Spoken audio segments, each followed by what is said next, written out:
Na noite de Ano Novo, a casa cheia. Filhos, netos, visitas. Vi minha nora colocar algo na minha taça. Não disse nada, só troquei as taças. 3 minutos depois, ela estava... Eram 23h47 quando minha vida inteira fez sentido. Eu estava parada na porta da cozinha, segurando uma travessa vazia de rabanada quando vi. Fabiana, minha nora, a mulher que meu filho Roberto escolheu para dividir a vida, estava debruçada sobre a bancada de mármore. A mão direita segurava um frasquinho transparente, à esquerda, minha taça de champanhe. O líquido caiu em silêncio. 3, 4 gotas, talvez 5. Meu coração parou, mas meus pés não se moveram. Minha boca não abriu. Algo dentro de mim, um instinto que eu nem sabia que existia, me fez ficar absolutamente imóvel. Como um animal que sente o predador e entende que um movimento pode significar a morte. Ela guardou o frasco na bolsa preta de couro, aquela que eu dei de presente no último aniversário dela. Depois, olhou para os lados. O cabelo loiro caiu sobre o rosto quando ela se virou, procurando testemunhas. Não me viu. Eu estava na sombra do corredor, protegida pela luz fraca da cozinha. Fabiana respirou fundo, alisou o vestido vermelho justo, também presente meu, e voltou para a sala com um sorriso que eu conhecia bem. Aquele sorriso de nora perfeita, de mulher dedicada. De filha que eu nunca tive. Mentira, tudo sempre foi mentira. Dentro da minha cabeça, um relógio começou a contar. Faltavam 13 minutos para a virada do ano. 13 minutos para descobrir se minha nora queria me matar ou me destruir de alguma outra forma que eu ainda não conseguia imaginar. Entrei na cozinha como se nada tivesse acontecido. Deixei a travessa na pia. Meus dedos tremiam, mas forcei-os a ficarem firmes. Peguei um pano de prato e sequei as mãos lentamente, ganhando tempo para pensar. A sala estava barulhenta. 23 pessoas rindo, conversando, esperando a contagem regressiva. Meus filhos, meus netos, vizinhos, o advogado da família. Todos ali celebrando. Sem imaginar que em poucos minutos aquela festa se transformaria em outra coisa. Voltei para a sala. Fabiana estava distribuindo as taças, uma a uma, com aquele cuidado exagerado de sempre. Quando chegou perto de mim, seus olhos brilharam. Dona Helena, essa aqui é especial. Separei para a senhora. A voz doce, o sorriso caloroso. Eu peguei a taça. Senti o peso do cristal na mão. O líquido dourado borbulhava suavemente. Obrigada, querida. Minha voz saiu firme, firme demais para quem acabara de testemunhar a própria sentença. Fabiana se afastou para servir os outros, e foi aí que eu agi. 2 passos até a mesa de centro. Um movimento simples, natural. Coloquei minha taça ao lado da dela. Eram idênticas, do mesmo jogo que ganhei no meu casamento, 46 anos atrás. Fingi arrumar os guardanapos. Quando me virei de volta, troquei as taças de posição. Pronto. O que ela preparou para mim, beberia. Ninguém percebeu. Ninguém nunca percebe os movimentos de uma mulher de 68 anos. Somos invisíveis. Fantasmas na nossa própria casa, e dessa vez, essa invisibilidade me salvou.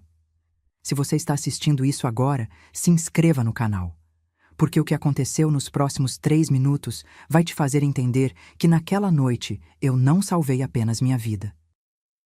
Eu descobri uma verdade que vinha sendo construída dentro da minha casa há 4 anos inteiros. 23h55. Alguém aumentou o volume da TV. A apresentadora animada anunciava a contagem regressiva. Os fogos já começavam a estourar lá fora, distantes, apressados.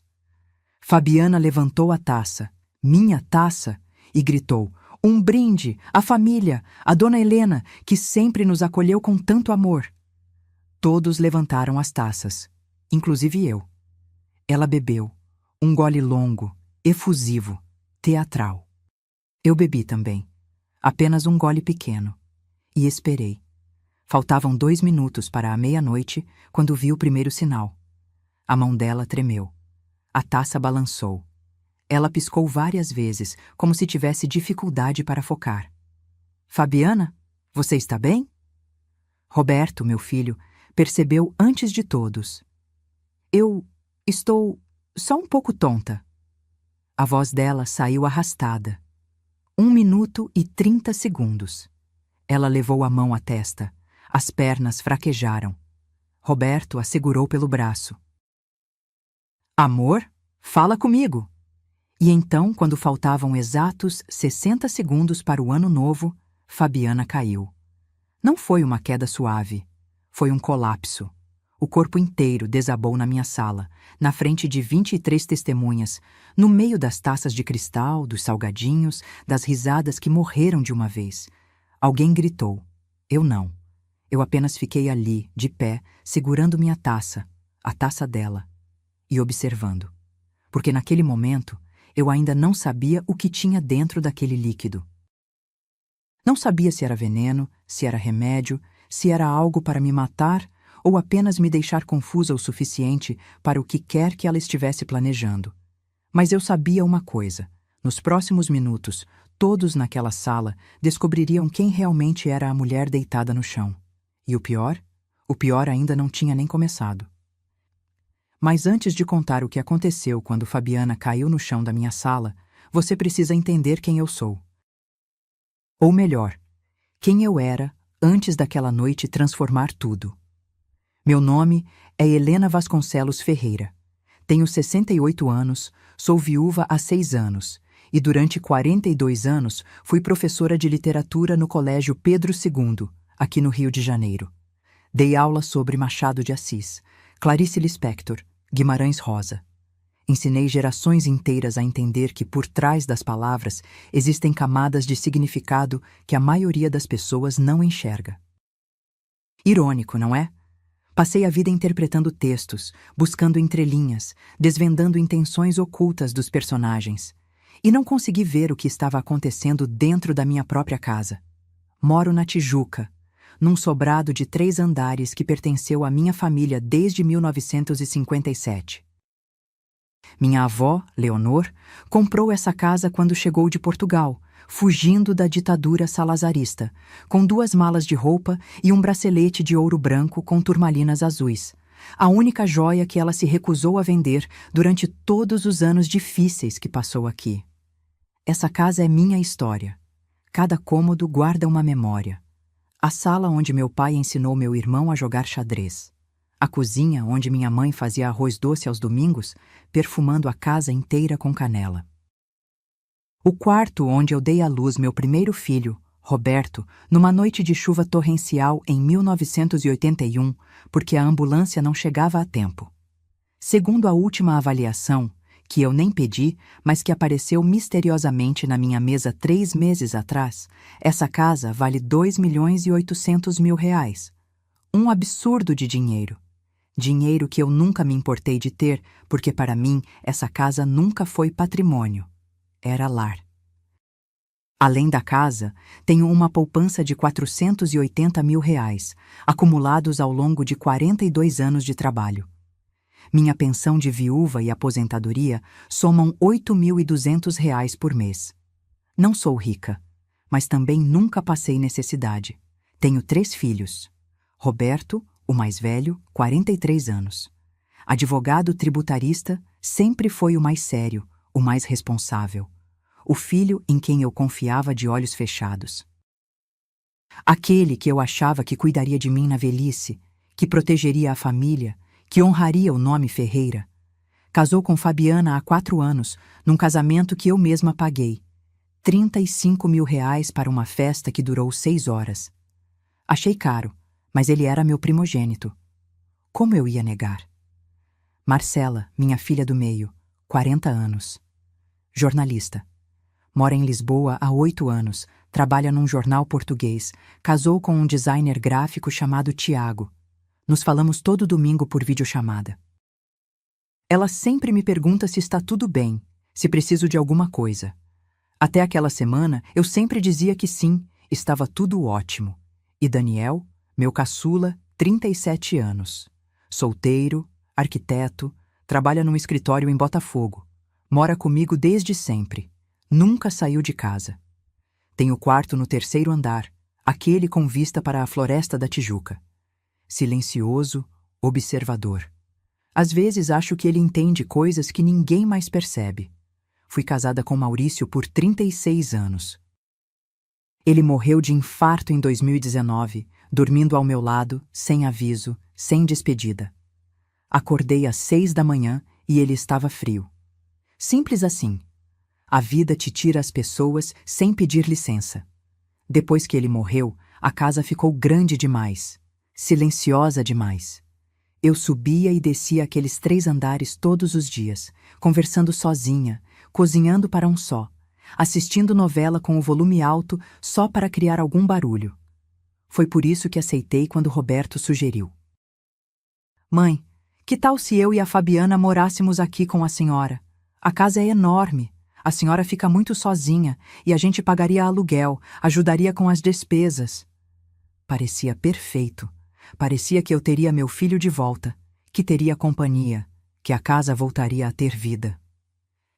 Eu disse sim sem pensar 2 vezes. Maior erro da minha vida. Nos primeiros 6 meses, Fabiana foi tudo o que eu podia desejar numa nora. Arrumava a casa, fazia compras, cozinhava receitas novas. Organizou meus remédios numa caixinha separada por dias da semana. Sugeriu que pintássemos a sala de um tom mais claro, mais moderno. Convenceu Roberto a reformar o banheiro do 2º andar. Eu achava que tinha ganhado uma filha. Até que pequenas coisas começaram a mudar. Ela passou a responder meu telefone. Dona Helena está descansando, depois eu falo que você ligou. Mas depois nunca chegava. As mensagens sumiam. Ela assumiu as compras do mês. Deixa que eu vou, Dona Helena. A senhora não precisa se cansar. Mas quando eu olhava as notas fiscais, os valores tinham dobrado. Ela reorganizou meus armários. Vou doar essas roupas velhas, tá? Roupas que tinham histórias, vestidos que eu usei em formaturas, blusas que Maurício me deu de presente e o bracelete da minha avó. Esse foi o primeiro sinal real de que algo estava podendo. Fabiana pediu emprestado para usar numa festa da firma de Roberto. Só por uma noite, Dona Helena. Prometo que cuido como se fosse meu. Eu emprestei. Quando ela devolveu, uma das turmalinas estava riscada. Não quebrada, mas visivelmente danificada. Ai, desculpa! Bateu sem querer na porta do carro. Sem querer. Como se 87 anos de história familiar pudessem ser arranhados sem querer. Eu não disse nada. Guardei o bracelete e fingi que estava tudo bem. Porque é isso que mulheres como eu fazem, não é? Engolimos, sorrimos, relevamos. Tudo para não criar problemas, não gerar conflitos, não parecer a sogra chata, a velha implicante. Mas eu estava prestando atenção. E quanto mais eu prestava atenção, mais eu via. Fabiana não era descuidada. Ela era calculista. E naquela noite de Ano Novo, quando a vi desabar no chão da minha sala, com 23 pessoas gritando ao redor, com Roberto aos prantos tentando acordá-la, com meu coração batendo tão forte que eu achei que ia explodir. Naquela noite, eu finalmente entendi que os últimos 4 anos não tinham sido coincidência. Tinham sido preparação. E o que ela preparou para mim estava prestes a se voltar contra ela mesma. Conheci Fabiana numa tarde de março de 2021. Roberto chegou em casa com aquele sorriso que eu não via há anos. Não desde a faculdade, quando ele era mais leve, antes de virar o advogado sério que dorme 4 horas por noite e vive grudado no celular. Mãe, quero te apresentar alguém. Ela entrou na sala atrás dele. Loira, alta, olhos verdes claros. Usava uma blusa branca de linho e calça jeans escura. Simples, mas elegante. 33 anos, descobri depois. 10 anos mais nova que Roberto. Dona Helena, que prazer finalmente conhecê-la. Roberto fala tanto da senhora. A voz era suave, educada. Ela me abraçou com aquele abraço de quem conhece a pessoa há anos. Estranhei. Mas o estranhamento durou apenas 1 segundo, porque ela trouxe um presente. Flores. Lírios brancos, minhas preferidas. Como ela sabia? Roberto contou, óbvio. Detalhe de namorado apaixonado. Naquela tarde, Fabiana me conquistou. Bebemos chá na varanda. Ela fez perguntas sobre mim, sobre meu trabalho como professora, sobre os livros que eu amava. Disse que sempre quis ler mais Clarice Lispector, mas nunca teve disciplina. A senhora poderia me indicar por onde começar? Que professora aposentada resiste a uma pergunta dessas? Eles estavam juntos há 3 meses, me contou Roberto. Conheceram-se num evento corporativo.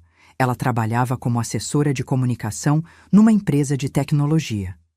É inteligente, mãe. Muito inteligente. Os olhos dele brilhavam. Nos meses seguintes, Fabiana virou presença constante. Almoços de domingo, jantares de sexta. Sempre simpática, sempre atenciosa. Ajudava a lavar a louça sem eu pedir. Elogiava minha comida. Uma vez, trouxe uma muda de orquídea para plantar no jardim, para deixar a casa da senhora ainda mais bonita. 6 meses depois do primeiro encontro, Roberto me chamou para conversar. Mãe, vou pedir ela em casamento. Meu coração apertou, não de alegria, de medo. Era rápido demais. Mas olhei para o rosto do meu filho e vi algo que eu não via há tanto tempo. Esperança. Desde o divórcio anterior, 5 anos atrás, Roberto tinha ficado fechado, desconfiado. Fabiana tinha devolvido a luz nos olhos dele. Quem era eu para destruir isso? Se você tem certeza, filho, eu apoio. O casamento foi em novembro. Cerimônia pequena, só família próxima e amigos íntimos. 80 convidados, buffet no salão de festas de um hotel em Copacabana. Eu paguei tudo.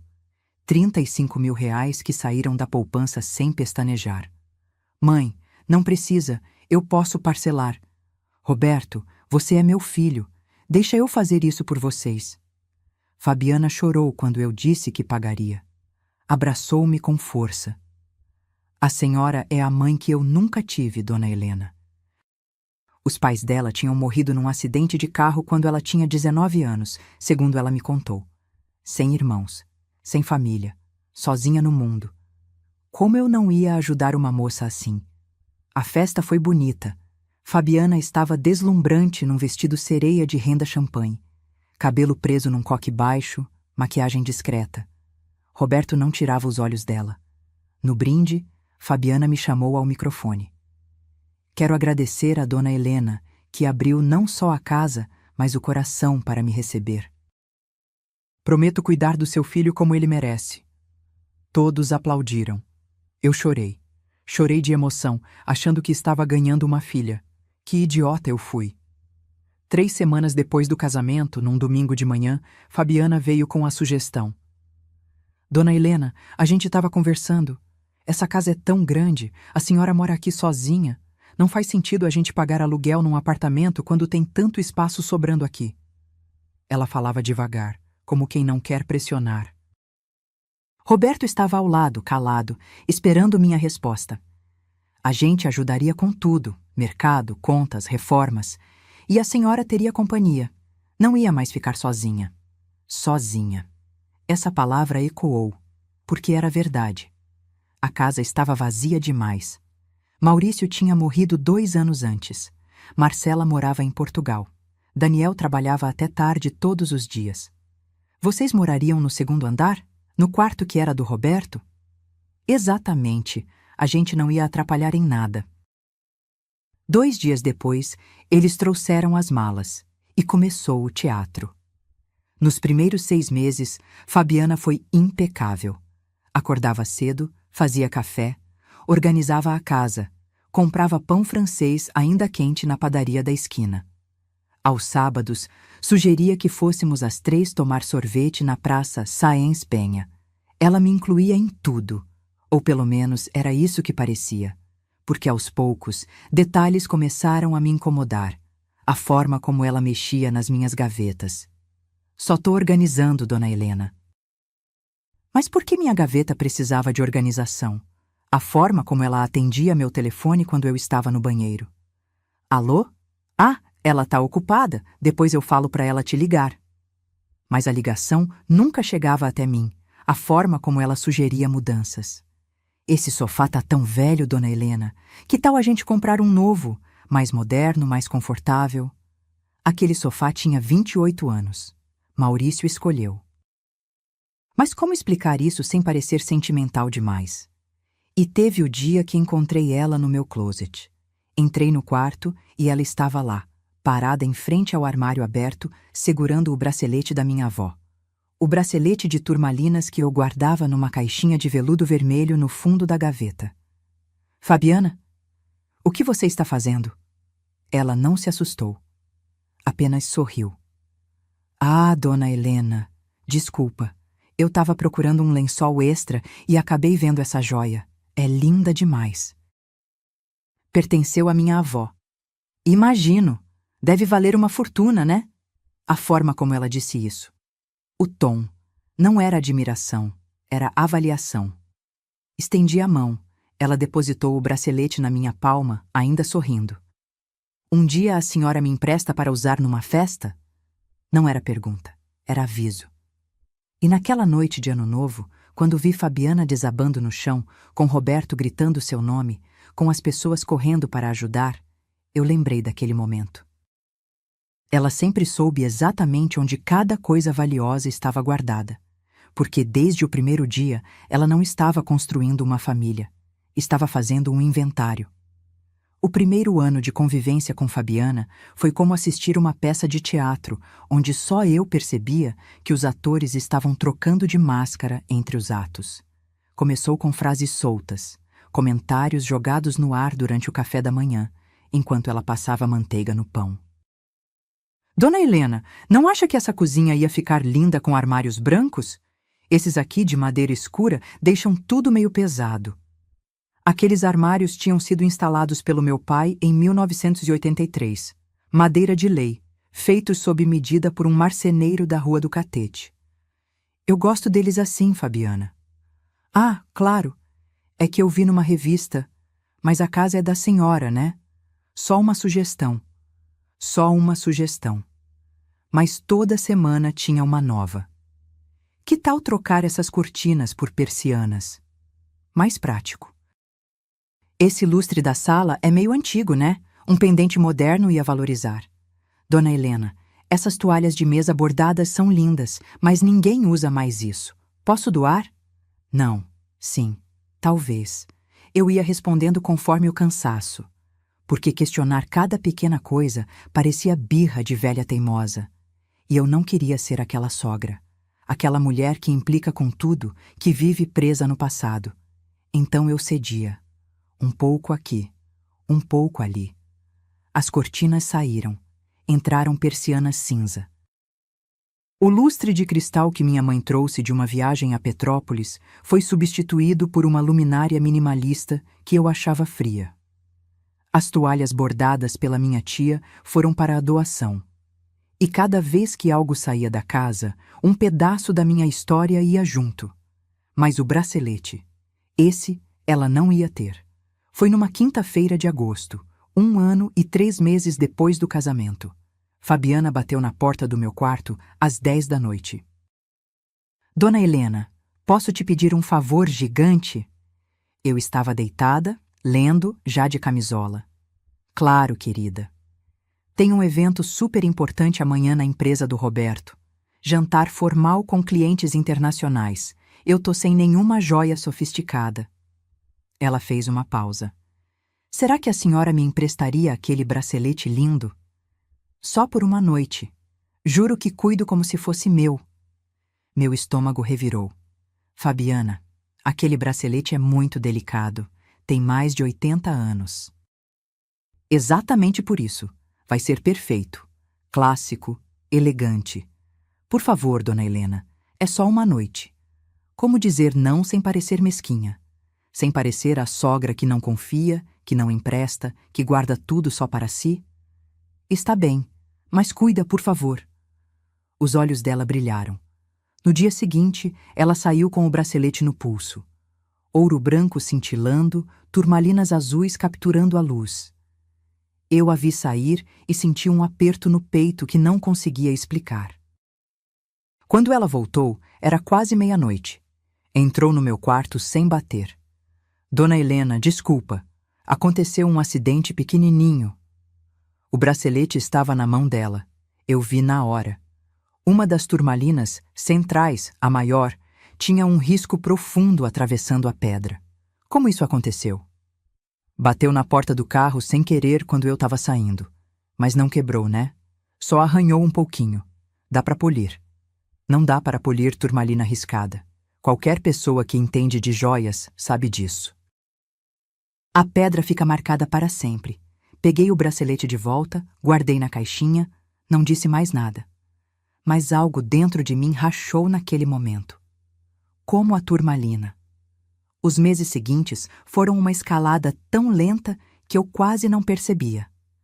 Fabiana passou a controlar as senhas. Wi-Fi, Netflix, até a senha do interfone. Deixa que eu anoto tudo num lugar só, dona Helena. A senhora esquece essas coisas. Eu não esquecia, mas aceitei, porque parecia útil. Ela assumiu as compras do mês. Faço tudo online, economizo o tempo da senhora. Ela começou a abrir minhas correspondências, só para ver se tem alguma conta atrasada. E no segundo ano veio a jogada mais ousada. Uma tarde de abril, Fabiana e Roberto me chamaram para conversar na sala. Mãe, a gente estava pensando... Roberto hesitou. Seria bom a senhora fazer uma procuração, só por segurança. Procuração? É que se acontecer alguma emergência, se a senhora precisar assinar algum documento urgente e não puder, a gente teria autorização para resolver. Fabiana complementou, com aquele sorriso doce. É só para facilitar a vida da senhora, dona Helena. Muita gente da sua idade faz isso. Minha tia fez e ela disse que ficou muito mais tranquila. Peguei o papel que Roberto me estendeu. Era uma procuração ampla.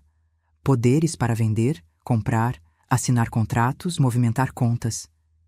Preciso pensar. Claro, mãe. Sem pressão. Roberto beijou minha testa. Mas Fabiana não se mexeu. Ficou me olhando. E naquele olhar havia algo que me gelou. Expectativa, ansiedade, fome. Naquela noite, mostrei o documento para Daniel. Meu filho caçula leu em silêncio. Quando terminou, levantou os olhos para mim. Mãe, não assina isso. Por quê? Porque procuração ampla dá poder total. Eles poderiam vender essa casa sem a senhora nem saber.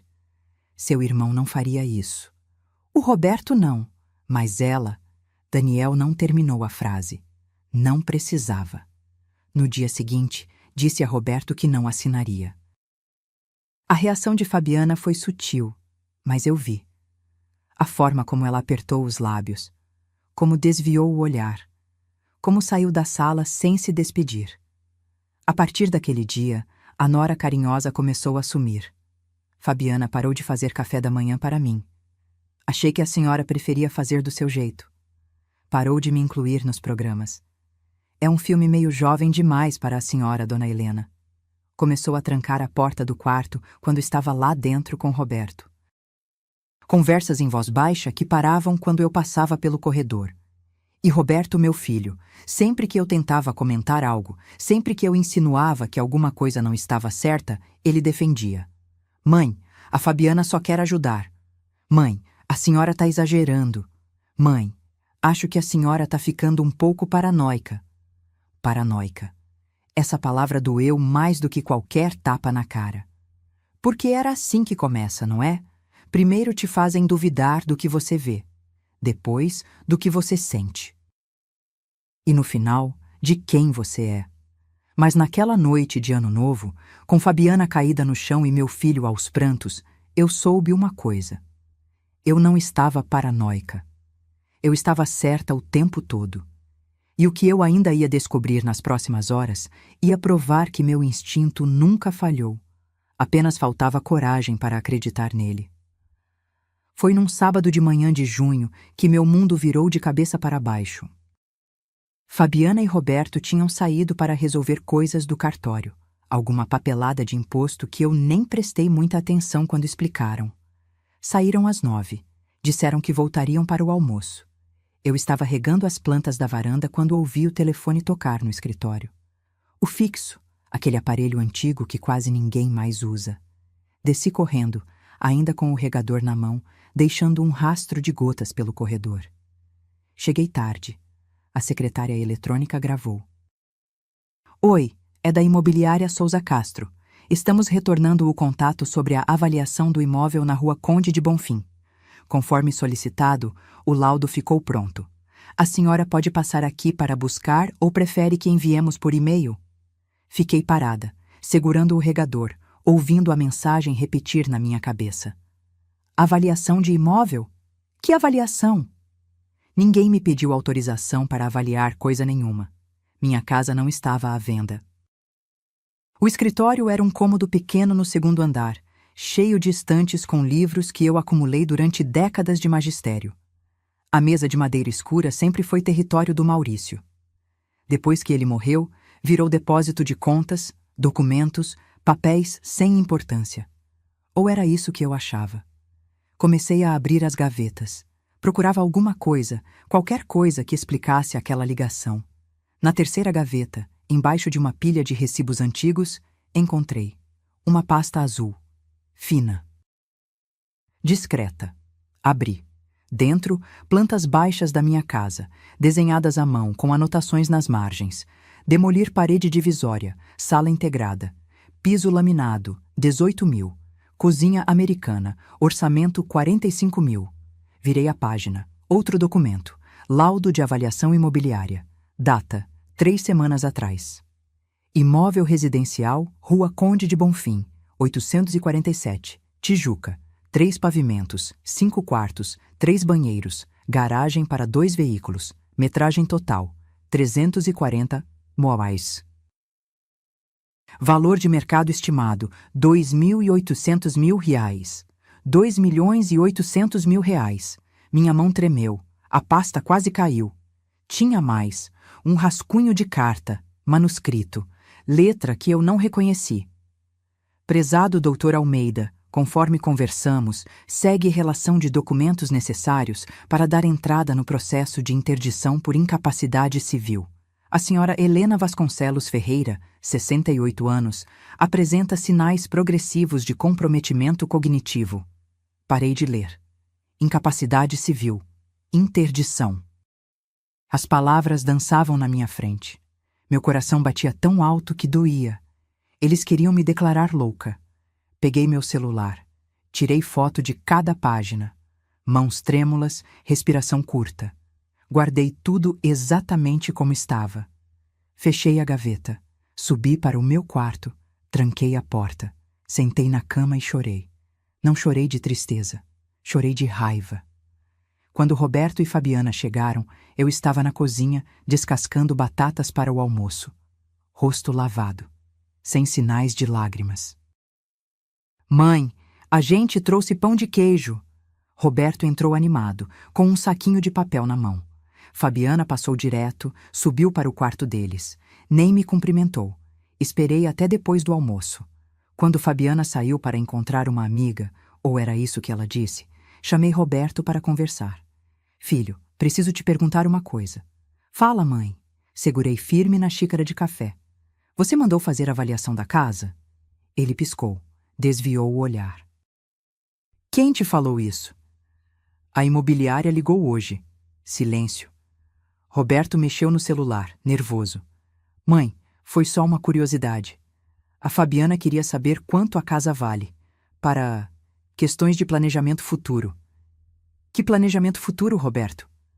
Nada demais. Só para ter noção. Patrimônio familiar, essas coisas. E as plantas com orçamento de reforma. Você também viu? A expressão dele mudou. Surpresa. Ele não sabia das plantas. Que plantas? Percebi ali. Roberto estava sendo usado. Ele não sabia de tudo. Deixa pra lá. Forcei um sorriso. Só fiquei curiosa. Mas nada ia ficar para lá. Naquela noite, esperei todos dormirem. Às 2 da madrugada, desci até a sala. Liguei o computador, procurei na internet. Como instalar câmera escondida em casa. No dia seguinte, chamei Daniel no meu quarto. Preciso da sua ajuda. Mostrei as fotos que tirei dos documentos. Vi meu filho caçula ficar pálido. Mãe, isso é tentativa de golpe. Eles querem te declarar incapaz para assumir controle de tudo. Eu sei. Por isso preciso de provas. Preciso saber o que eles conversam quando eu não estou por perto. Daniel olhou para mim com uma mistura de admiração e medo. A senhora quer gravar eles? Quero. 2 dias depois, Daniel trouxe 4 câmeras minúsculas, do tamanho de um botão, com áudio. Instalamos juntos. Uma na estante da sala, disfarçada entre os livros. Uma no relógio de parede da cozinha. Uma no corredor do segundo andar, dentro de um vaso decorativo. E uma no escritório, colada atrás do porta-retratos. Tudo grava direto num aplicativo no seu celular, mãe. A senhora pode assistir de qualquer lugar. Aprendi a mexer. Eu, que mal sabia usar o WhatsApp, aprendi a acessar câmeras de segurança escondidas. Comecei a assistir tudo. E o que vi me transformou. 3 dias depois da instalação, Fabiana teve uma ligação no escritório. Eu estava no mercado, mas as câmeras gravaram tudo. Ela fechou a porta, sentou na cadeira que foi do Maurício, ligou para alguém. Oi, sou eu? Tá, ela tá cada vez mais esquecida. Ontem mesmo perguntou 3 vezes que dia era. Não, ninguém vai desconfiar. Até junho eu consigo os laudos que a gente precisa. O advogado já está avisado. Depois que sair a interdição, a gente vende logo e divide, como combinamos. Pausou, ouvindo a pessoa do outro lado. Confia em mim. A velha não vai nem saber o que aconteceu. Quando perceber, já vai estar internada. Internada. A velha. Assisti esse vídeo 12 vezes. Memorizei cada palavra, cada pausa, cada inflexão na voz dela. E naquela noite, quando sentei para jantar com Roberto e Fabiana, quando ela me serviu o suco com aquele sorriso carinhoso quando disse: Dona Helena, fiz do jeito que a senhora gosta. Eu sorri de volta, porque ela não sabia. Não sabia que eu tinha virado caçadora. E que agora, cada movimento dela estava sendo documentado, gravado, arquivado. A presa tinha se tornado predadora e a armadilha estava apenas começando a ser montada. Durante 3 semanas, virei espectadora da minha própria destruição. Todas as manhãs eu acordava às 6, tomava café, fingia ler jornal, mas meus olhos estavam no celular escondido debaixo da mesa, assistindo às gravações da noite anterior. Foi assim que descobri tudo. A primeira revelação veio numa terça-feira chuvosa de julho.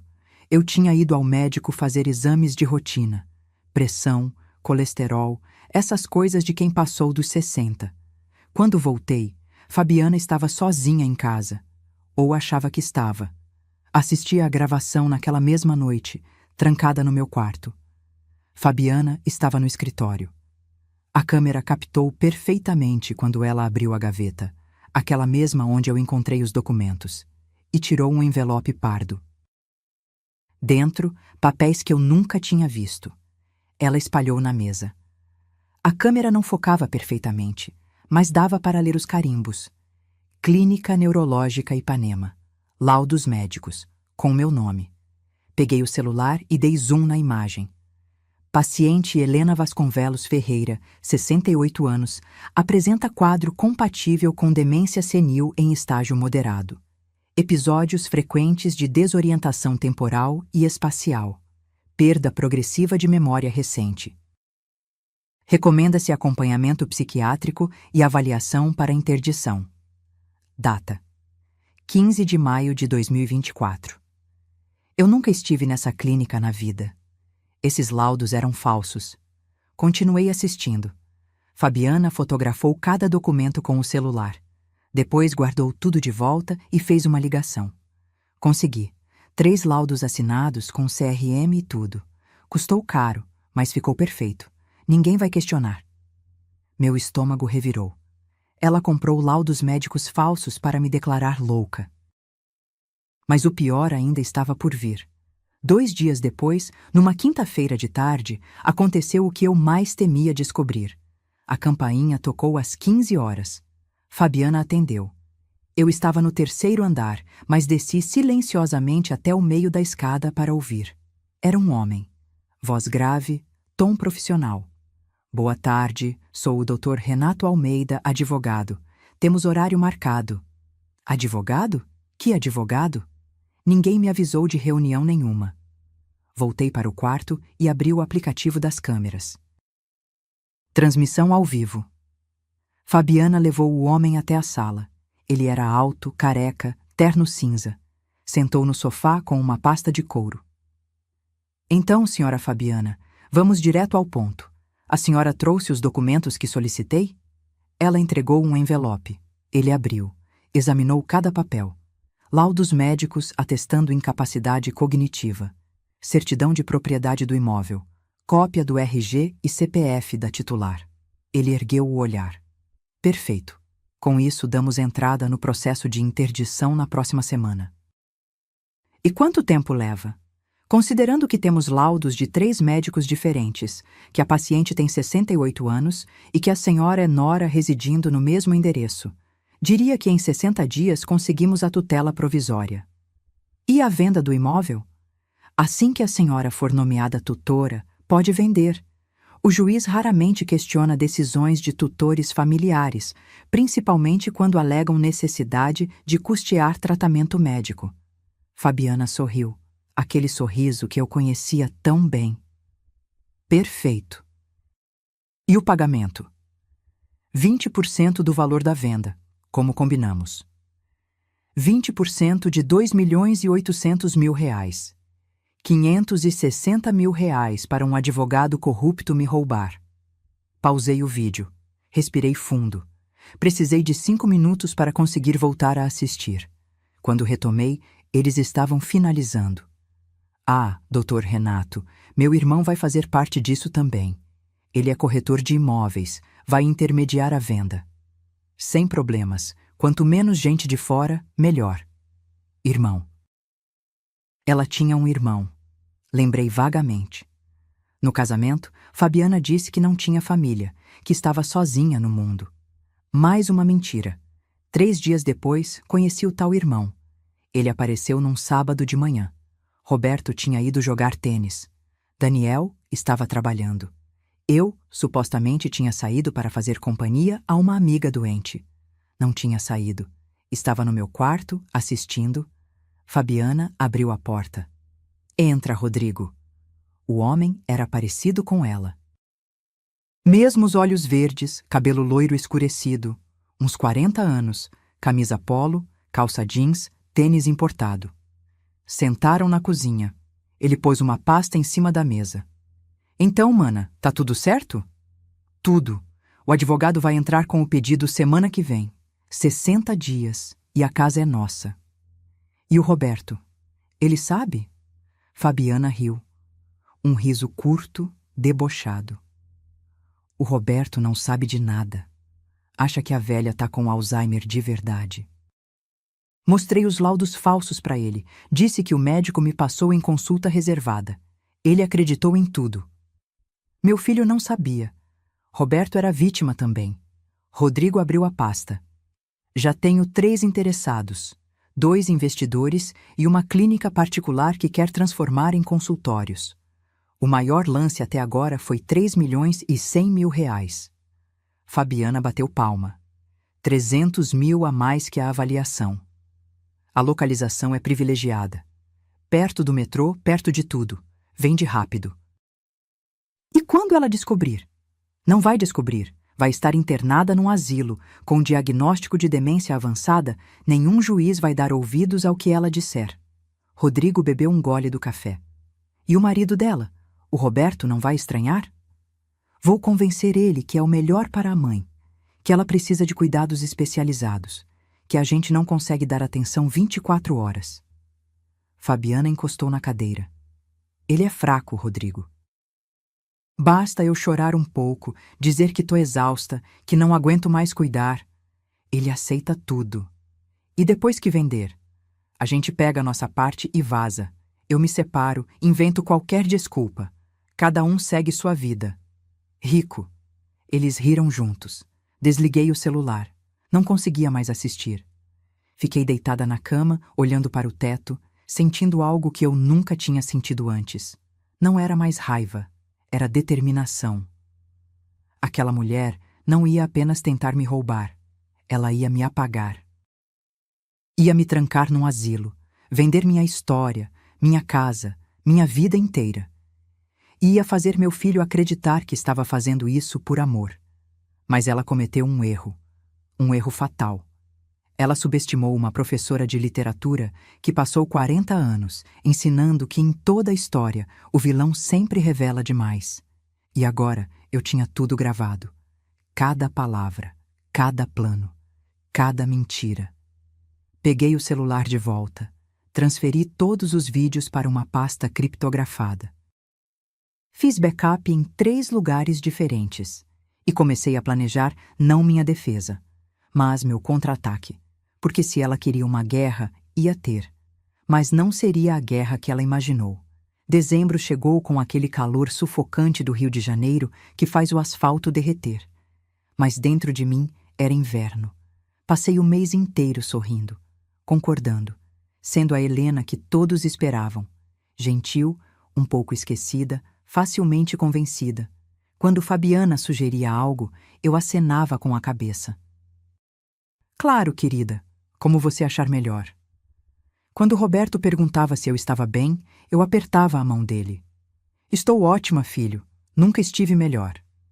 Mentira, mas mentira necessária, porque nos bastidores eu estava montando algo que eles jamais imaginariam.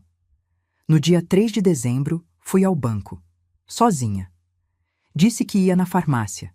Pedi para falar com o gerente, Sr. Gustavo, que me conhecia há 15 anos. Dona Helena, que prazer! Em que posso ajudá-la? Preciso verificar todas as movimentações da minha conta corrente nos últimos 6 meses e também da conta conjunta que abri com meu filho Roberto. Ele imprimiu os extratos. Sentei ali mesmo, na salinha reservada, e analisei cada linha. Conta corrente pessoal, normal.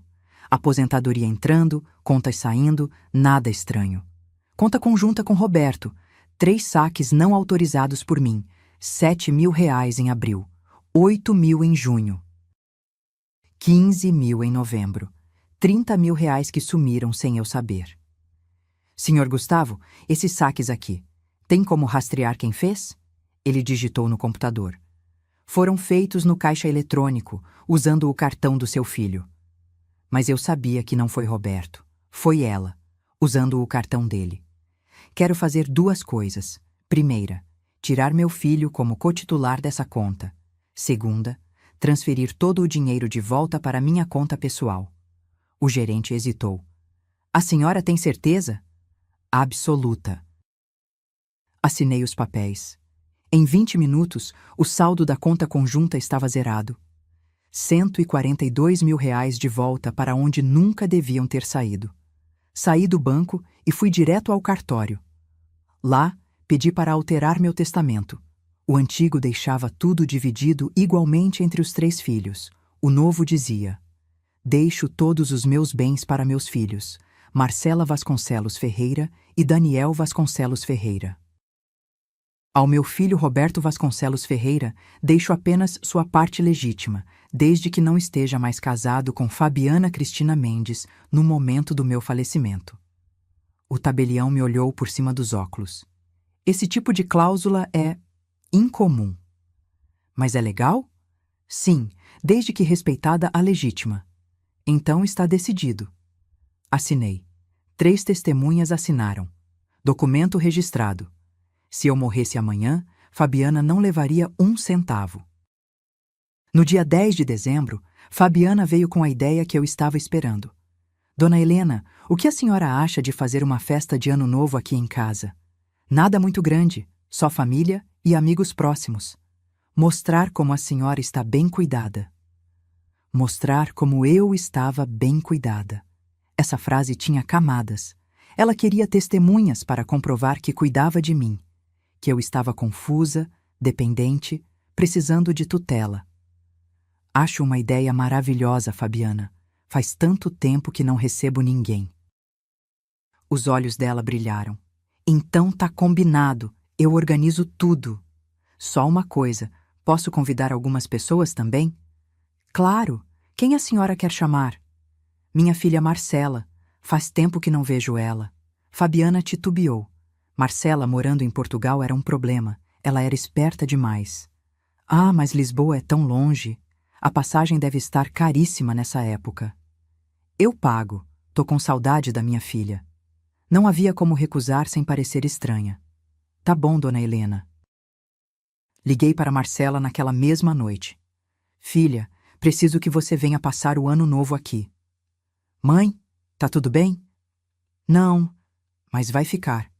Respirei fundo. Confie em mim, compra a passagem. Eu te conto tudo quando chegar. Marcela chegaria no dia 28. Perfeito. Também convidei o Dr. Durval, advogado que cuida dos assuntos da família desde que Maurício morreu. Homem sério, criterioso, incorruptível. Dona Helena, festa de Ano Novo? É importante que o senhor esteja lá, doutor. Muito importante. A voz dele ficou cautelosa. Aconteceu alguma coisa? Vai acontecer. E tem a doutora Carmen, minha vizinha do número 851, médica cardiologista aposentada, mulher atenta, observadora. Carmen, vem passar a virada aqui em casa? Opa, que honra! Leva uma sobremesa? Só traz seu olhar clínico.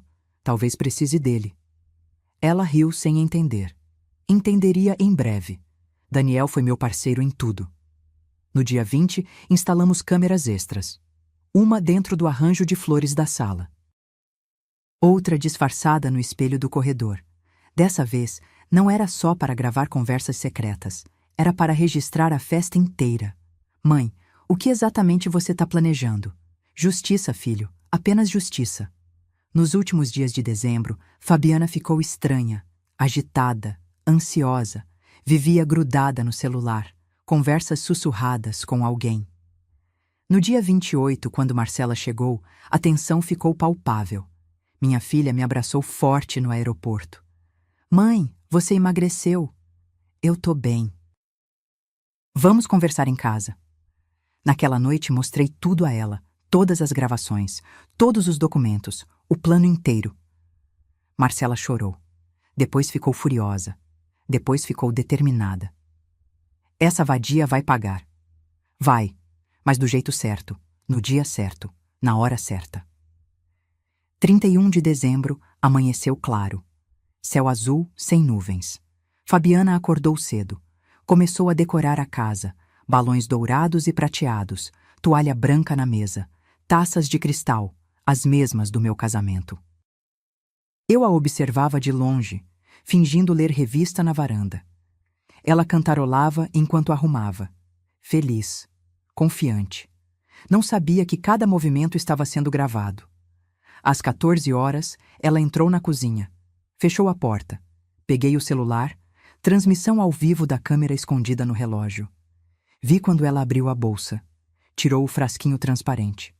O mesmo que eu veria horas depois, ao vivo, sem a proteção da tela. Ela olhou para o líquido, depois olhou para as taças já posicionadas na bandeja. Hesitou por 3 segundos. Depois destampou o frasco e derramou na taça que tinha uma pequena marca vermelha na base. Marca que ela mesma fez para identificar qual era a minha. Guardou o frasco, lavou as mãos, respirou fundo e saiu da cozinha sorrindo. Desliguei o celular. Faltavam 9 horas para a meia-noite. 9 horas para ela beber o próprio veneno.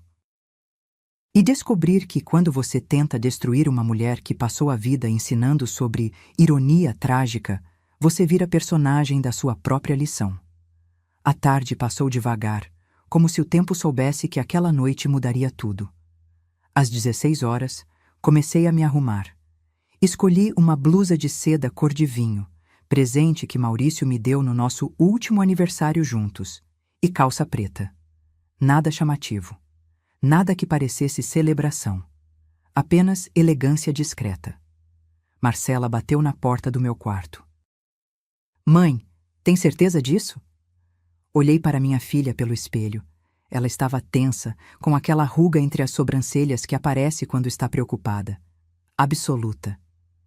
E se der errado? Não vai dar. Passei batom, vermelho escuro. Confie em mim. Daniel apareceu logo depois, também arrumado.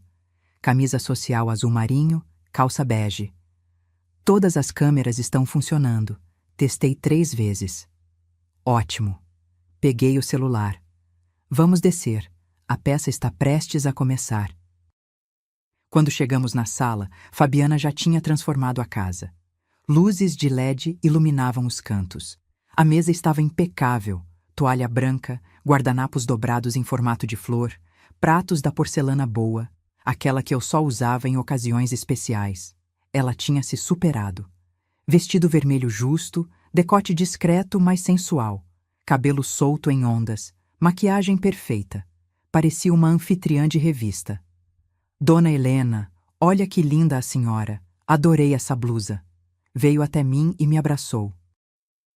Senti o perfume caro, presente de Roberto. Retribuí o abraço. Você arrasou na decoração, querida. Está tudo lindo. Os olhos dela brilharam com o elogio. Fiz com todo carinho.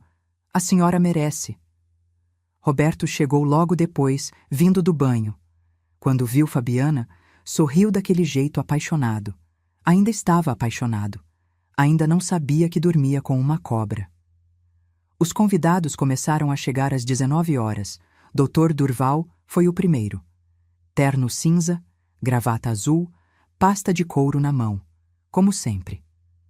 Dona Helena, feliz ano novo. Doutor, que bom que veio. Aproveita e conhece minha filha Marcela, que veio de Portugal. Eles se cumprimentaram. Dr. Durval me lançou um olhar questionador. Eu fiz um sinal quase imperceptível com a cabeça. Depois conversamos. Doutora Carmen chegou às 19h30, trazendo uma travessa de farofa especial. Helena, quanto tempo? Beijou meu rosto. Sua nora me ligou convidando. Que gentileza! Fabiana é muito atenciosa. Segurei a mão da médica. Fica de olho em tudo hoje, tá? Ela franziu a testa, mas não perguntou. Carmen sempre foi esperta. Os outros foram chegando. Vizinhos, amigos do Roberto, uma prima distante. Ao todo, 23 pessoas circulando pela casa, conversando, rindo, comendo os salgadinhos que Fabiana encomendou. Ela estava radiante, circulando entre os convidados, contando histórias sobre como cuidava de mim com tanto carinho. A dona Helena às vezes esquece de tomar os remédios, mas eu sempre lembro ela. É meu papel como nora, né? Cuidar. Ouvi aquilo de longe. Senti vontade de rir, ou de gritar. Escolhi ficar calada. Às 21 horas, Fabiana reuniu todos para um brinde antecipado. Gente, antes que fique muito tarde, quero fazer um agradecimento especial. Ela pegou o microfone portátil que alguém trouxe. Agradecer a dona Helena que abriu as portas dessa casa linda para mim e para o Roberto, que me acolheu como filha. A voz embargou de emoção teatral. A senhora é um exemplo de generosidade. E eu prometo cuidar da senhora sempre, pelo tempo que for necessário. Pelo tempo que for necessário. Até me trancar num asilo. Todos aplaudiram. Roberto a beijou. Eu sorri e agradeci. Atriz. Ela era uma atriz consumada, mas eu também tinha aprendido a representar. Às 22 horas, Fabiana entrou na cozinha. Saiu trazendo a bandeja com as taças de champanhe já distribuídas. Vi a marca vermelha discreta na base de uma delas. A minha. A envenenada. Meu coração acelerou, mas mantive a expressão neutra. Ela começou a distribuir. Uma para cada convidado. Sorrisos. Cuidado para não derrubar. Gentilezas. Quando chegou perto de mim, segurou a taça marcada com cuidado especial. Dona Helena, essa aqui eu separei especialmente para a senhora. A taça mais bonita do jogo. Nossos olhos se encontraram. Por um segundo, vi algo naquele olhar verde. Não era maldade. Era convicção. Ela realmente achava que estava fazendo o certo.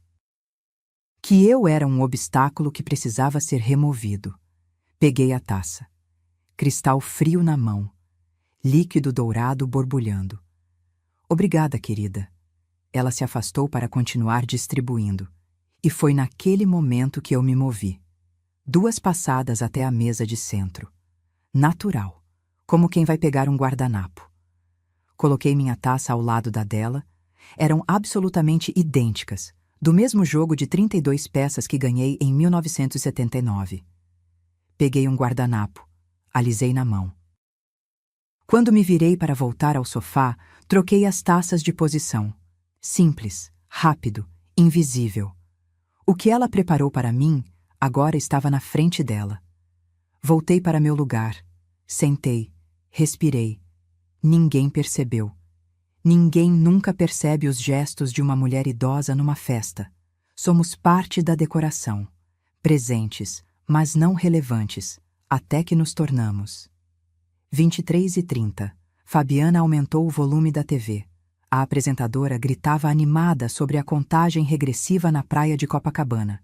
Gente, vamos nos posicionar. 10 minutos para a virada. Todos se levantaram. Pegaram as taças. Alguns já estavam com aquela alegria etílica de quem bebeu demais. Roberto puxou Fabiana pela cintura. Amor, esse foi o melhor ano da minha vida. Ela o beijou. O próximo vai ser ainda melhor. Prometo. Promessa que não cumpriria. 23h45. Meu celular vibrou no bolso. Mensagem de Daniel. Todas as câmeras gravando, tudo registrado. Respondi apenas, perfeito. Marcela estava ao meu lado, tensa. Segurei sua mão. Calma, vai dar tudo certo. 23h50. Fabiana levantou a taça, minha taça, e gritou acima do barulho. Gente, um brinde à família, à dona Helena que sempre nos recebeu com tanto amor, à vida, ao futuro. Todos levantaram as taças. A dona Helena! Ela bebeu. Um gole longo, generoso, teatral. Vi o líquido descer pela garganta dela. Bebi também. Apenas um gole pequeno, simbólico. 10, 9, 8. A contagem começou. Todo mundo gritando. Fogos já estourando lá fora. 7, 6, 5. Vi quando a mão dela tremeu pela primeira vez. Leve. Quase imperceptível. 4, 3, 2. A taça balançou. Ela piscou várias vezes, confusa. 1. Feliz Ano Novo. Abraços, beijos, gritos. E Fabiana levando a mão à testa. Amor? Você tá bem? Roberto percebeu. Eu tô tonta. A voz saiu arrastada. Pastosa. Todos pararam de comemorar. Fabiana? Ela tentou dar outro passo. As pernas não obedeceram. E então caiu. Não foi queda. Foi desabamento. O corpo inteiro no chão da minha sala, no meio das taças, dos guardanapos, da festa que ela mesma organizou. Alguém gritou. Eu não. Apenas fiquei ali, em pé, segurando a taça dela, observando. Porque finalmente, depois de meses planejando minha destruição, Fabiana Cristina Mendes tinha bebido da própria armadilha. E o que viria a seguir seria apenas o começo da verdadeira queda dela. O barulho do corpo dela batendo no chão cortou a música, cortou os gritos, cortou tudo. Por 2 segundos, ninguém se mexeu, como se o cérebro de todos precisasse de tempo para processar que aquilo era real. Depois, o caos. Fabiana! Roberto se jogou no chão ao lado dela. Amor, fala comigo! Ela estava consciente, mas os olhos vidrados, a boca entreaberta tentando formar palavras que não saíam. As pessoas se aglomeraram. O que aconteceu? Ela bateu a cabeça? Alguém chama uma ambulância. Doutora Carmen se abaixou ao lado de Roberto. Sai da frente, deixa eu ver. Afastaram-se. A médica colocou os dedos no pulso de Fabiana, verificando a pulsação. Depois examinou as pupilas com a lanterna do celular. Taquicardia, pupilas dilatadas, sudorese excessiva. Carmen olhou para cima. Ela ingeriu algum medicamento hoje? Não, ela não toma nada. Roberto estava desesperado. O que está acontecendo com ela? Fabiana tentou falar. A língua não obedecia direito. Não, era pra... Shh, calma, não força. Carmen segurou o rosto dela. Que sintomas você está sentindo? Tonta, coração, Acelerado, não consigo mexer as pernas direito. Carmen cheirou perto da boca de Fabiana. Depois, olhou para a taça caída no chão, o líquido derramado no tapete. Isso é intoxicação medicamentosa. A voz da médica ficou séria. O que você bebeu? Fabiana começou a chorar, lágrimas escorrendo pelo rosto perfeitamente maquiado. Não era para ser eu. Silêncio. Todo mundo olhou para ela. Roberto segurou a mão da esposa. Como assim não era para ser você? Fabiana, o que você está falando? Ela virou o rosto tentando fugir dos olhares, mas não tinha para onde ir. Dei 2 passos à frente. Todos abriram caminho. Fiquei de pé, olhando para baixo, para aquela mulher deitada no meu chão. Era para ser eu, Roberto. Minha voz saiu calma, fria. A bebida era para mim. O quê? Meu filho olhou da mulher para mim, sem entender. Mãe, do que a senhora está falando? Peguei a taça que Fabiana tinha bebido, minha taça original, e mostrei para todos. Hoje à tarde, vi minha nora colocando algo nessa taça. Algo que não era champanhe. 23 pares de olhos me encararam. Eu poderia ter gritado, poderia ter acusado na hora, mas decidi esperar. Decidi trocar as taças. Apontei para a Fabiana e deixar que ela bebesse o que preparou para mim. Não! Roberto se levantou. Não! Isso não faz sentido! Fabiana nunca faria isso! Pergunta para ela. Ele se virou para a mulher no chão. Amor, fala que isso não é verdade. Fala! Fabiana fechou os olhos. Mais lágrimas, e então, com a voz arrastada pelo efeito do remédio, ela confessou. Era clonazepam, só para deixar ela confusa. Não era para matar, só para parecer que ela estava perdendo a cabeça. O silêncio que caiu naquela sala foi sepulcral. Roberto deu 2 passos para trás. A cor sumiu do rosto dele. Você tentou drogar minha mãe? Não era para machucar, era só para conseguir os laudos, para interdição. E ali estava, a confissão que 23 pessoas acabavam de ouvir. Dr. Durval se aproximou. Interdição? Que interdição? Peguei meu celular. Acessei a pasta com as gravações. Conectei na TV da sala com 2 toques. Deixa eu explicar. Apertei play. A primeira gravação começou. Fabiana ao telefone no escritório. Tá, ela tá cada vez mais esquecida. Até junho eu consigo os laudos que a gente precisa. Roberto assistia, pálido, mudo. Segunda gravação. O advogado corrupto na sala. Com esses laudos médicos, conseguimos a tutela em 60 dias. Terceira gravação. Rodrigo, o irmão. E quando ela descobrir? Fabiana respondendo. Não vai descobrir, vai estar internada num asilo. Cada gravação era uma facada. Passei todas. 3 minutos de evidências irrefutáveis. Quando terminei, o silêncio era absoluto. Roberto estava parado no meio da sala, olhando para o nada. Lágrimas escorriam pelo rosto dele. Não tentava escondê-las. Marcela veio até mim e segurou minha mão. Daniel estava encostado na parede, mandíbula travada. Fabiana continuava no chão, chorando convulsivamente. Foi Dr. Durval quem quebrou o silêncio. Dona Helena, a senhora tem cópias dessas gravações? Tenho, em 3 lugares diferentes. Então vou te orientar agora mesmo a fazer boletim de ocorrência. Isso aqui é tentativa de estelionato, falsificação de documento e... Ele olhou para Fabiana. Tentativa de intoxicação. Eu não queria, eu só queria o dinheiro. Fabiana soluçava.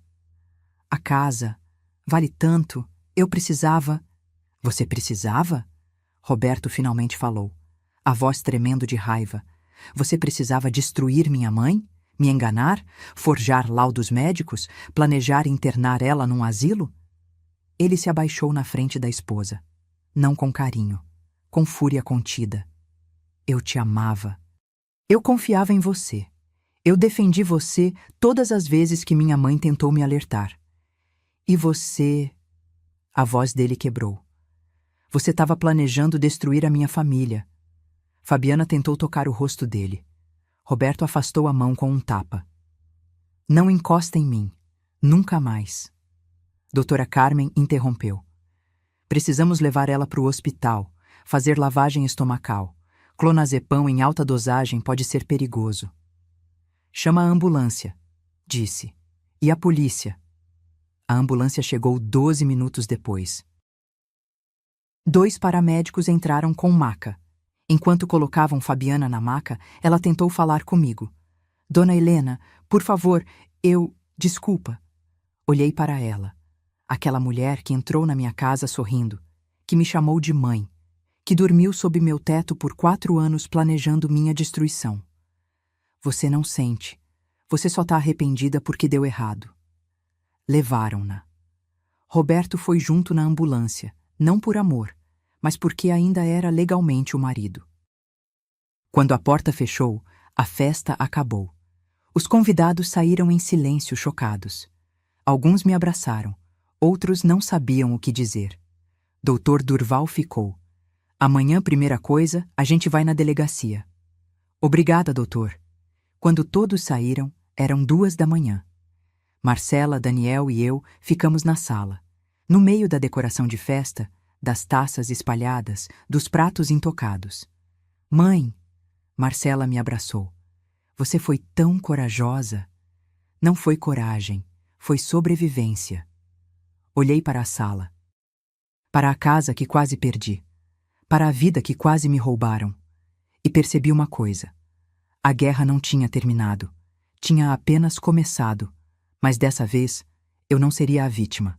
Seria a juíza. E o veredicto já estava escrito. Roberto voltou do hospital às 4 da manhã. Eu não tinha dormido. Estava sentada na varanda, ainda com a roupa da festa, olhando para a rua vazia. Marcela tinha ido deitar. Daniel roncava no sofá, exausto. Ouvi a chave na porta, passos pesados no corredor. Meu filho apareceu na varanda, os olhos vermelhos, a camisa amarrotada. Não disse nada. Apenas sentou na cadeira ao meu lado. Ficamos em silêncio por 5 minutos.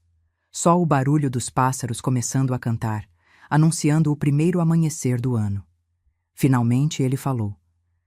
Fizeram lavagem estomacal. Ela vai ficar bem, fisicamente. A voz estava rouca. Emocionalmente. Não sei se algum dia ela vai se recuperar da humilhação. Não respondi. Mãe. Ele virou para mim. Por que a senhora não me contou antes? Contei, Roberto. Várias vezes, de formas diferentes, mas você não quis ouvir.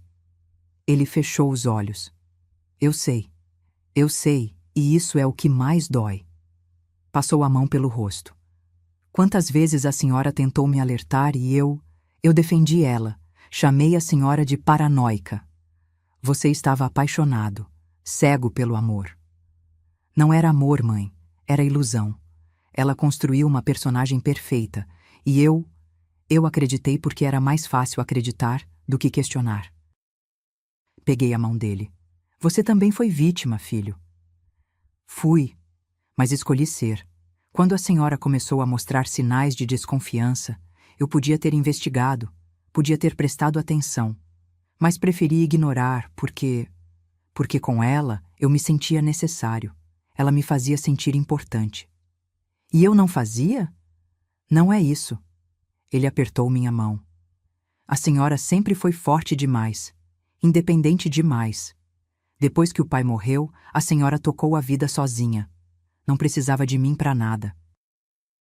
E aí apareceu a Fabiana dizendo que eu era o homem mais incrível do mundo, que ela não conseguia viver sem mim. Soltou uma risada amarga.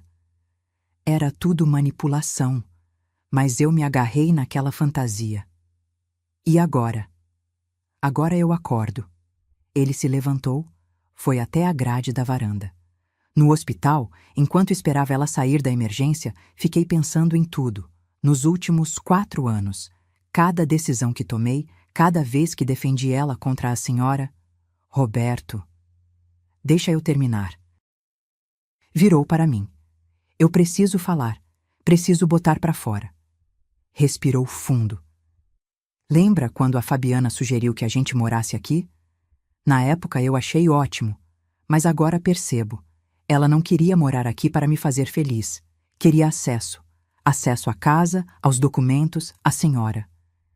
Eu sei. E eu facilitei tudo. Dei a chave. Dei liberdade. Até dei procuração da conta conjunta para ela. Ele riu sem humor. Conta conjunta que tinha 30 mil reais e agora tá zerada. Eu vi os extratos. Por isso transferi tudo de volta pro meu nome. Ele olhou para mim surpreso. A senhora sabia? Descobri em dezembro. Foi uma das primeiras coisas que investiguei. Meu Deus! Ele sentou de novo. Quanto mais eu descubro, pior fica. Como eu fui tão cego? Ela era boa no que fazia. Profissional. Profissional em destruir famílias. Ele me olhou nos olhos. Mãe, preciso saber. Aqueles laudos médicos falsos, ela mostrou para mim há 2 meses.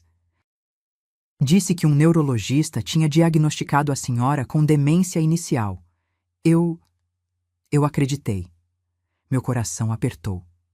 E o que você pensou quando viu? Fiquei devastado. Pensei que ia perder a senhora aos poucos, do jeito que perdemos o pai. De repente. Lágrimas voltaram aos olhos dele. A Fabiana me consolou. Disse que a gente ia cuidar da senhora juntos. Que talvez fosse melhor procurar um lugar especializado, com enfermeiras 24 horas. Um asilo. Sim. Mas ela fazia parecer que era pelo bem da senhora, que seria crueldade deixar a senhora aqui sem supervisão adequada. E você concordou? Eu estava considerando. Ele cobriu o rosto com as mãos. Meu Deus, mãe, eu quase assinei os papéis para internar a senhora num asilo baseado em laudos falsos. Deixei o silêncio pesar. Depois falei devagar. Mas não assinou.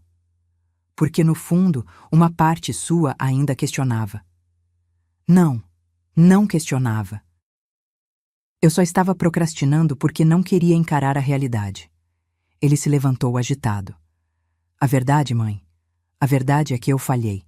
Falhei como filho, como homem, como tudo. Roberto, você foi manipulado. Não! A voz dele ecoou na varanda. Não me isenta. Eu sou adulto. Eu sou advogado. Eu deveria ter investigado. Deveria ter pedido segunda opinião médica. Deveria ter confiado na senhora, em vez de confiar numa mulher que conhecia há 4 anos. Ele estava tremendo. Eu escolhi acreditar na mentira bonita, em vez da verdade incômoda. E essa escolha quase destruiu a senhora. Levantei. Fui até ele. Segurei seu rosto com as 2 mãos. Olha para mim. Ele obedeceu. Olhos cheios de dor e culpa. Você errou. Errou feio. Mas está aqui agora. Está vendo a verdade. E vai fazer o certo a partir de agora. Como a senhora consegue me perdoar? Porque você é meu filho. E porque eu também já fui enganada por ela. A diferença é que eu tive tempo para descobrir. Você não. Ele me abraçou. Forte. E chorou no meu ombro como não chorava desde menino. Ficamos assim por longos minutos. Quando se afastou, limpou o rosto. O que acontece agora? Agora? Boletim de ocorrência. Processo criminal. Divórcio. Já está decidido. Divórcio com separação total de bens. Ela não leva nada. E o apartamento de vocês? Alugado no nome dela. Que fique com ele. Não quero mais nada que tenha o cheiro dela. Respirei fundo. Tem mais coisa que você precisa saber. Pior do que já sei? Peguei o celular. Mostrei a gravação que eu ainda não tinha exibido na festa. A do irmão dela, Rodrigo, falando sobre vender a casa por 3.100.000 reais. Roberto assistiu em silêncio. No final, ele apenas disse. Ela tinha comprador. Já tinha comprador para a casa da senhora. Tinha 3 interessados, segundo ele. E eu não sabia de nada disso. Eu sei. Por isso te mostro agora. Para você entender que ela te usou tanto quanto tentou me destruir. Ele devolveu o celular. Vou processar ela. Por tudo. Vou garantir que ela pague por cada mentira, cada documento falso, cada segundo de sofrimento que causou. E vai conseguir. Temos provas suficientes. O sol começou a nascer. Primeiro dia do ano. Recomeço. Roberto olhou para o céu ficando claro. Sabe o que é engraçado, mãe? Ela queria tanto essa casa, tanto dinheiro. E no final vai sair sem nada. Sem marido, sem família, sem reputação. Só com processo criminal nas costas. Justiça poética. Ele me olhou. A senhora é incrível, sabia? Apenas uma professora aposentada que aprendeu a ler nas entrelinhas. Sorrimos. Primeiro sorriso genuíno em meses. Vem. Peguei a mão dele. Vamos tomar café. Começar esse ano do jeito certo. Entramos juntos na casa. A guerra tinha sido vencida, mas as consequências estavam apenas começando. Fabiana teve alta no dia 2 de janeiro, às 11 horas da manhã. Roberto me ligou do hospital. Mãe, ela quer vir pegar as coisas dela. Que venha, mas quero advogado presente. Dr. Durval chegou ao meio-dia. Terno preto, pasta de couro, expressão séria. Sentou comigo na sala e esperamos. Fabiana apareceu às 13 horas. Não veio sozinha. Trouxe o irmão, Rodrigo, aquele mesmo das gravações, o corretor que já tinha compradores para minha casa. Quando entraram, senti Marcela ficar tensa ao meu lado. Daniel cruzou os braços, bloqueando a passagem da escada. Fabiana estava diferente. Sem maquiagem, cabelo preso num rabo de cavalo descuidado, roupa simples, o rosto inchado de tanto chorar. Parecia ter envelhecido 10 anos em 2 dias. Vim só buscar minhas coisas. A voz saiu baixa, sem aquela confiança de antes. Pode subir, Daniel vai acompanhar. Minha voz estava calma, fria. Ela me olhou. Tentou dizer algo. Desistiu. Enquanto ela subia, Rodrigo ficou na sala, olhando ao redor, reconhecendo o território que quase conquistou. Dr. Durval se levantou. Rodrigo Mendes? O homem virou. Sim? Sou o advogado da família Ferreira. Quero que saiba que seu nome consta em todas as gravações como coautor do plano de estelionato. Será indiciado junto com sua irmã. A cor sumiu do rosto dele. Eu não fiz nada ilegal. Planejamento de fraude imobiliária, participação em esquema de interdição fraudulenta, conspiração para venda de propriedade sem autorização. Dr. Durval abriu a pasta. Tenho aqui a gravação onde você fala sobre os 3 compradores interessados. Reconhece sua voz? Rodrigo não respondeu. Sugiro que procure um advogado. Vai precisar. 30 minutos depois, Fabiana desceu carregando 2 malas. Roberto vinha atrás com mais 2 bolsas. Meu filho evitava olhar para ela. A mágoa era visível em cada movimento dele. Fabiana parou na frente de mim, as malas aos pés, os olhos vermelhos. Dona Helena, eu sei que a senhora nunca vai me perdoar. Mas eu preciso dizer, A voz quebrou. Peguei um envelope da mesa. Grosso, pesado. Antes de você dizer qualquer coisa, leia isso. Ela abriu. Dentro, cópia de todas as gravações em pendrive. Boletim de ocorrência já registrado, ordem de restrição impedindo a aproximação de mim ou de qualquer membro da família e notificação de processo criminal. Vi as mãos dela tremerem segurando os papéis. Processo criminal? Olhou para o Dr. Durval. Tentativa de estelionato qualificado, falsificação de documento público, tentativa de intoxicação. São 3 crimes. Pena pode chegar a 12 anos. 12 anos? Pela primeira vez, Rodrigo falou alto. Por causa de um plano que nem chegou a se concretizar? Dr. Durval o interrompeu. A tentativa é crime também, e vocês documentaram cada etapa. Gravações telefônicas, reunião com advogado corrupto, laudos falsos comprados. Nós não temos dinheiro para pagar advogado desse porte. Fabiana estava entrando em pânico. Problema seu, Roberto finalmente falou. Você deveria ter pensado nisso antes de tentar destruir minha família. Ela olhou para ele. Você não vai me ajudar? Ajudar você? A voz dele carregava uma raiva que raramente vi. Depois de tudo, você me usou. Mentiu para mim durante anos. Falsificou laudos dizendo que minha mãe estava doente. Planejou interná-la num asilo. E ainda quer que eu te ajude? Eu te amava. Mentira! Roberto deu um passo à frente. Você nunca me amou. Amava essa casa. Amava o dinheiro. Eu era só o idiota útil que te dava acesso. Fabiana começou a chorar. Não aquele choro teatral que ela usava para manipular. Era desespero real, de quem finalmente entende que perdeu tudo. Eu só queria uma vida melhor. Cresci sem nada. Meus pais morreram e me deixaram só dívidas. Eu só queria segurança. Às custas de destruir uma mulher de 68 anos, Marcela falou pela primeira vez. Você não queria segurança, queria atalho. Dr. Durval interveio. Ainda tem mais uma coisa que vocês precisam saber. Pegou outro envelope. Fizemos uma investigação financeira de rotina. Descobrimos que a senhora Fabiana possui dívidas em 5 instituições diferentes. Cartões de crédito, empréstimos pessoais. Total, R$ 78 mil. Roberto virou para ela, incrédulo. 78 mil? Eu ia pagar. Quando a casa fosse vendida, eu ia. Você estava afundada em dívidas e a solução era me roubar? Eu finalmente falei. Não era só ganância, era desespero. E você arrastou meu filho junto. Dona Helena, por favor. Ela deu um passo na minha direção. Daniel bloqueou. Nem pense em chegar perto da minha mãe. Rodrigo puxou a irmã pelo braço. Vamos embora, isso aqui já acabou. Mas antes de saírem, Dr. Durval entregou mais um papel. Citação judicial. Processo de divórcio litigioso com pedido de separação total de bens.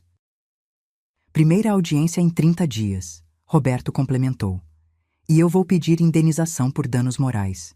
Cada segundo que você me fez acreditar que minha mãe estava doente, cada lágrima falsa, cada mentira, vou cobrar tudo. Fabiana saiu sem mais palavras. Rodrigo a empurrava pela porta, as malas batendo no batente. Quando o portão fechou, soltei o ar que estava prendendo. Acabou. Marcela me abraçou. Não. Dr. Durval fechou a pasta. Agora começa o processo legal. Vai ser longo. Vai ser desgastante. Mas com as provas que temos, a condenação é certa. Quanto tempo? Roberto perguntou. Criminalmente? Entre 8 meses a 1 ano até julgamento. Civilmente, o divórcio sai em 3 meses no máximo. Nos dias seguintes, descobrimos mais. O advogado corrupto que Fabiana contratou, Dr. Renato Almeida, também foi indiciado. Perdeu a licença da OAB. Os 3 médicos que assinaram os laudos falsos foram investigados. 2 perderam o CRM. O terceiro alegou que a assinatura foi falsificada. Fabiana tentou vender a história para a imprensa. Idosa armou cilada para nora inocente. Nenhum jornal comprou. As gravações eram claras demais. Em fevereiro, a primeira audiência. Fabiana apareceu com advogado dativo, pago pelo Estado, magra, com olheiras profundas. O juiz ouviu as gravações, leu os laudos, examinou cada prova, decretou prisão preventiva. A ré demonstrou premeditação, frieza e organização criminosa. Há risco de fuga e destruição de provas. Aguardará julgamento presa. Vi quando levaram Fabiana algemada da sala. Ela olhou para Roberto uma última vez. Meu filho desviou o olhar. Em março, Rodrigo fez delação premiada. Confessou tudo em troca de pena reduzida. Entregou nomes de outros clientes que estavam em esquemas parecidos. Em abril, o divórcio saiu. Separação total de bens. Fabiana não ficou com nada. R$ 0, 0 móveis, 0 direitos. Roberto voltou a morar comigo. Temporariamente, disse. Mas eu sabia que era mais que isso. Era reconstrução. Uma noite, encontrei ele chorando no quarto que foi dele a vida toda. Eu devia ter acreditado na senhora. Agora acredita. E isso é o que importa. Como a senhora consegue não me odiar? Porque ódio só destrói quem sente, e eu já tive destruição demais. Segurei a mão dele. Agora a gente reconstrói, juntos. E foi o que fizemos. Tijolo por tijolo, verdade por verdade, até a casa voltar a ser lar. Julho chegou com aquele frio seco do Rio de Janeiro que pede cobertor à noite. Eu estava na varanda, tomando chá de camomila, quando o telefone tocou. Doutor Durval. Dona Helena, saiu a sentença. Meu coração acelerou. E? 4 anos e 8 meses de reclusão em regime semiaberto. Mais pagamento de R$150 mil em danos morais. R$150 mil. Era mais do que eu esperava. Menos do que ela merecia. E o Rodrigo? 2 anos. Pena convertida em prestação de serviços comunitários por causa da delação premiada. Desliguei o telefone. Olhei para a casa ao redor. Minha casa. Ainda minha. 6 meses tinham passado desde aquela noite de Ano Novo. Meio ano que mudou absolutamente tudo. A casa estava diferente, reformada. Mas dessa vez, do jeito que eu quis. Pintei a sala de um tom de bege suave que me acalmava. Troquei as persianas que Fabiana instalou por cortinas de linho branco que deixavam a luz natural entrar. Coloquei de volta o lustre de cristal da minha mãe, aquele que tinha sido modernizado e que eu guardei no sótão. Cada canto voltou a contar minha história. Não a história que alguém quis escrever por mim. O bracelete de turmalinas foi restaurado por um joalheiro especializado em antiguidades. A pedra arranhada foi substituída por uma nova, azul turquesa, que brilhava com luz própria. O joalheiro disse: "Essa aqui é mais rara que a original, mais valiosa." Passei a usar o bracelete toda semana. Não guardado numa caixinha, no pulso, onde devia estar. Roberto se mudou para um apartamento alugado em Botafogo. Pequeno, 1 quarto, mas dele. Pela primeira vez em 4 anos, estava reconstruindo a vida sozinho. Jantava comigo 2 vezes por semana, sem falta, às quintas e domingos. Na última quinta, ele trouxe flores, lírios brancos. Lembrei que são suas preferidas. Não mencionamos que foram as mesmas flores que Fabiana trouxe no primeiro dia. Mas os dois pensamos nisso. "Como você está, filho?" "Melhor." Ele sorriu. Era um sorriso cansado, mas genuíno. "Comecei terapia, 3 vezes por semana." "E está ajudando?" "Está.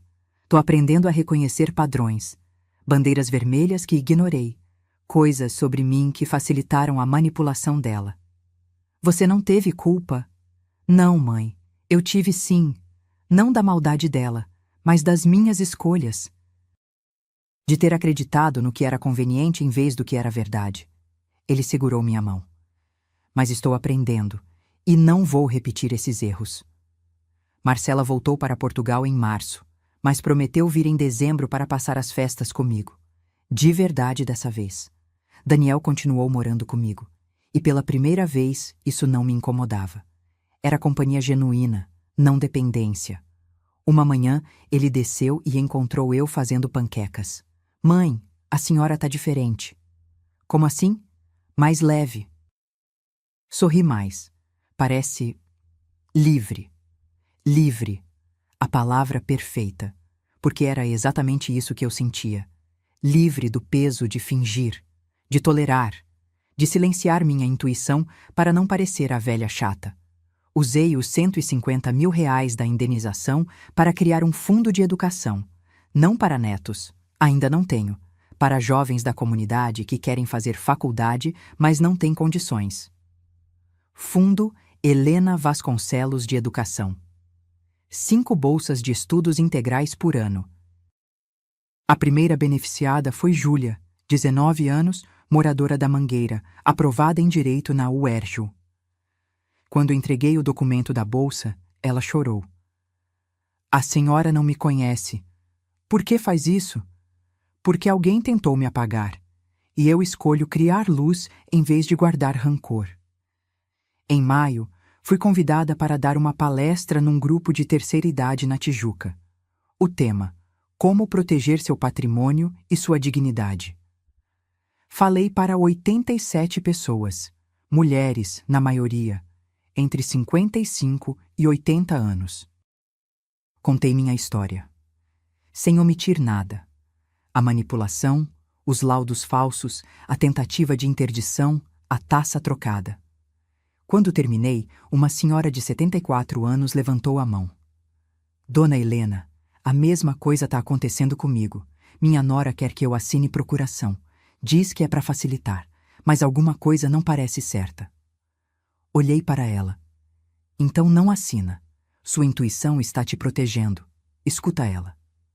Depois da palestra, 17 mulheres me procuraram com histórias parecidas. Filhos pressionando, noras manipulando, genros sugerindo asilos. Virei conselheira informal. Dr. Durval me ajudava com as questões legais. Doutora Carmen com as médicas. Salvamos 4 mulheres de esquemas de interdição fraudulenta só naquele mês. Uma tarde de junho, estava regando as plantas quando o interfone tocou. Uma mulher que eu não conhecia. Dona Helena, sou Patrícia, assistente social. Vim avisar que a Fabiana pediu para a senhora ser comunicada. Ela aceitou um programa de ressocialização. Vai trabalhar na biblioteca da penitenciária, ensinando alfabetização para detentas. Interessante. A mulher que tentou me declarar louca estava ensinando outras a lerem. Como ela está? Mudada, quieta. Faz terapia obrigatória. Disse que tem vergonha do que fez. Vergonha não apaga crime, mas é começo. Ela pediu para te dar um recado. Qual? Que ela entende se a senhora nunca perdoar. Mas que está tentando ser alguém melhor do que a pessoa que a senhora conheceu. Não respondi. Apenas agradeci e fechei o portão. Perdão é escolha pessoal, e eu ainda não escolhi perdoar. Talvez um dia, talvez nunca. E está tudo bem. Hoje, aos 68 anos, quase 69, sou mais forte do que fui aos 40. Aprendi que amor sem limites é convite para abuso. Que generosidade sem discernimento é porta aberta para vampiros emocionais. Que silenciar a intuição por medo de parecer difícil é trair a si mesma. Aprendi que envelhecer não significa enfraquecer. Significa acumular sabedoria suficiente para não ser enganada 2 vezes. Ainda moro na mesma casa. Ainda tomo chá na varanda. Ainda leio Machado de Assis aos domingos. Mas não sou mais a Helena que abriu a porta para Fabiana naquele março de 2021. Sou a Helena que trocou as taças. A Helena que instalou câmeras. A Helena que reuniu provas. A Helena que enfrentou e venceu. Olho para o bracelete no meu pulso. A turmalina nova brilha diferente.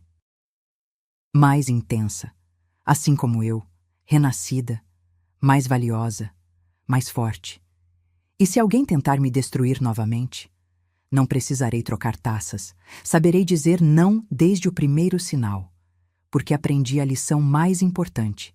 Dignidade não se negocia, respeito não se implora, e sua história é sua para escrever, ninguém mais. Se essa história tocou seu coração, se você já passou ou conhece alguém que passou por algo parecido, deixe seu comentário. Escreva de onde você está assistindo. Conte sua história também, porque quando a gente compartilha, a gente cura. E quando a gente cura, a gente empodera outras pessoas a fazerem o mesmo. Curta esse vídeo, se inscreva no canal. E lembre-se, você não é obrigada a ser boazinha com quem tenta te destruir. Você é obrigada apenas a ser verdadeira consigo mesma. E isso ninguém nunca pode te tirar.